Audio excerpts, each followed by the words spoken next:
അമ്മ ഒരു മാസം പോയപ്പോൾ ഓക്കെ. അങ്ങനെ ഇൻറ്റേൺഷിപ്പിൻ്റെ അവസാനത്തെ ദിവസവും എത്തി. ഇന്ന് സ്കൂളിൽ ഒരു ഗ്രാൻഡ് ആയിട്ടുള്ളൊരു എക്സിബിഷൻ നടക്കുകയാണ്. ആ എക്സിബിഷനിൽ എനിക്കും ഒരു സ്റ്റോൾ ഇടാൻ സാധിച്ചു. ഞാൻ BEd ഇൻ സ്പെഷ്യൽ എഡ്യൂക്കേഷനാണ് ചെയ്യുന്നത്.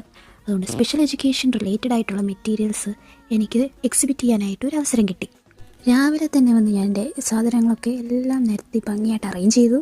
അങ്ങനെ 10 മണിയായപ്പോൾ നമ്മുടെ ഈ എക്സിബിഷൻ്റെ ഇനാഗ്രേഷനും നടന്നു. അങ്ങനെ ഒരുപാട് സ്കൂളിൽ നിന്ന് കുട്ടികളും ടീച്ചേഴ്സും ഒക്കെ എക്സിബിഷൻ കാണാനായിട്ടും ഒക്കെ വന്നു.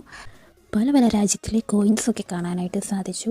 പിന്നെ പിള്ളേരുടെ വക ഒരുപാട് എക്സ്പെരിമെൻറ്റും സ്റ്റിൽ മോഡൽസൊക്കെ കാണാനായിട്ടൊക്കെ സാധിച്ചു. ഇത് ഡ്യൂപ്ലിക്കേറ്റ് അല്ലടാ, ഇത് ഒറിജിനൽ തലയോട്ടിയാണ്, ഒരു മനുഷ്യൻ്റെ ഒറിജിനൽ തലയോട്ടി.